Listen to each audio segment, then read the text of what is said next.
Hello there. Just got my reading glasses on today. I'll take them off, actually. I don't need them. I'm going to be reviewing Musik Von Harmonia, which is the debut album by Harmonia, which was released in 1974. Harmonia was a project collaboration between the two guys of Cluster and Michael Rother of Neu. And basically, what had happened was, I think Michael Rother had gone to see the guys from Cluster with a view to maybe having Cluster support Neu on a tour. And he just hung out with the guys from Cluster. I should mention their names. My pronunciations may need a few apologies. Hans Joachim Rodelius and Dieter Mobius from Cluster. So they got together and they all jammed together, and they had such a good time that they decided to make an album together. So this little collaboration turned into this album. I'll tell you a little bit about my kind of introduction to avant-garde or ambient or atmospheric underground music. Basically, I suppose, like a lot of people, it came about through more rock or pop musicians like David Bowie and Brian Eno and Bill Nelson, who indulged in that sort of instrumental music, more synthesizer-based, avant-garde based stuff. So it was those sort of artists who either work with these kind of guys or name check them. So I was very young, of course, because I bought Low and Heroes by Bowie when I was about 12 years old. So I was introduced, so I became aware of, that sort of those two sides, two respectively, of those two albums from a very early age. And I started to like it to some degree, even though I didn't really fully understand it because I was a wee lad. But so I was listening to it as early as about 81, some of it, although it was obviously through Bowie and later Bill Nelson and then Brian Eno.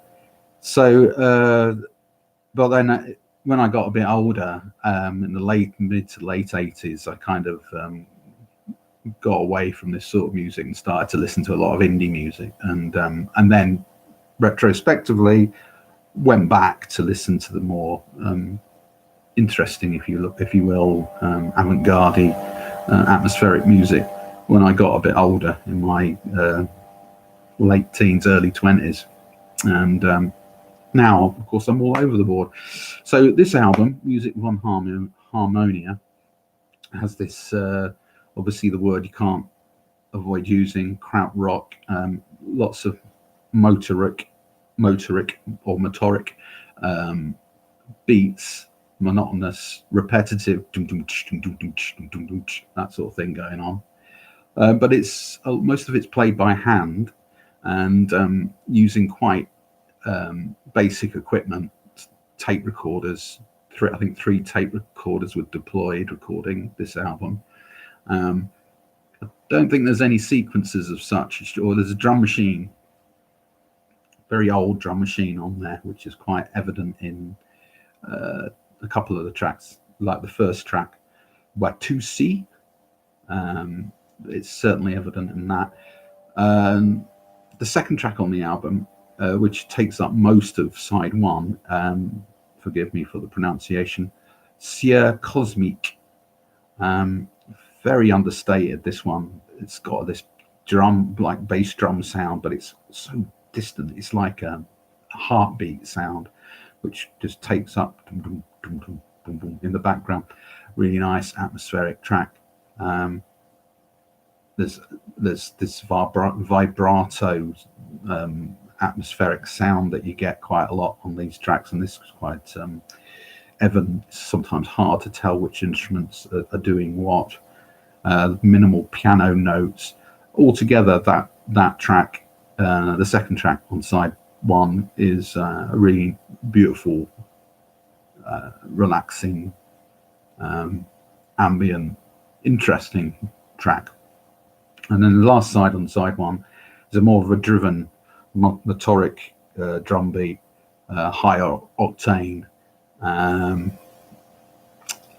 probably with more of the drum rhythm in there. So that's probably using the drum machine again, but a bit more understated than the first track. And side two, it starts off with a track called Dino, which is more like Noi, really. So Michael Rother's influence there. It fairly shuffles along.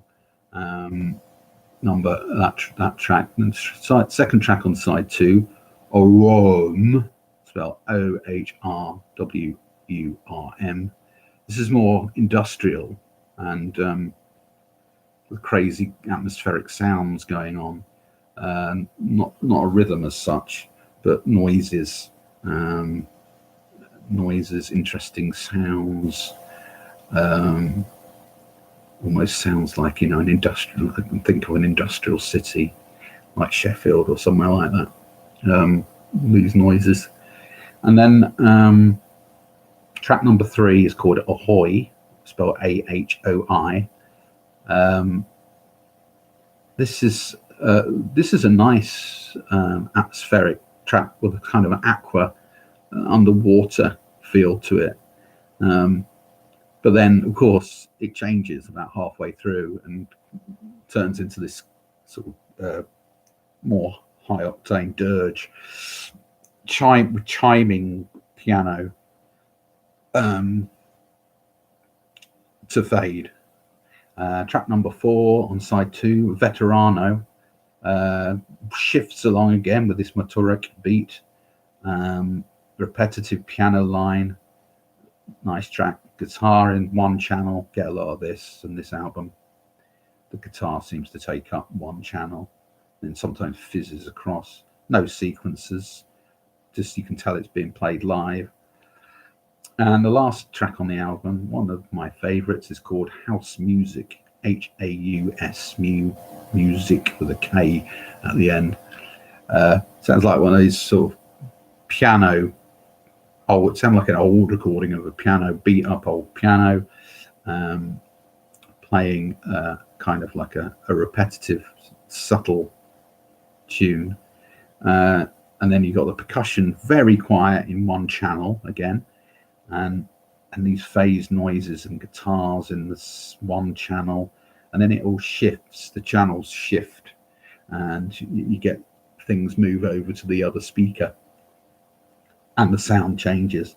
But it ends on this tinkling old piano percussive sound with different sort of I suppose they were early synths creating an atmosphere. Really nice sounds. Makes a welcome change to whatever else you might have been listening to as a 12-year-old boy. So this is an interesting album, and it's definitely, if you're into ambient, challenging ambient instrumental music, then I would recommend it. It's hard to mark these sort of albums, and you can't really compare them to your more run-of-the-mill conservative small C pop albums or rock albums, but this is at least worth an 8 out of 10. So listen to it while you're doing the dishes. So thank you again for listening. Stay tuned for more reviews. I'm Jules Brown. This is OTCR, Off the Cuff Reviews. And if you want to subscribe, press the old little subscribe button down there and make a comment if you will.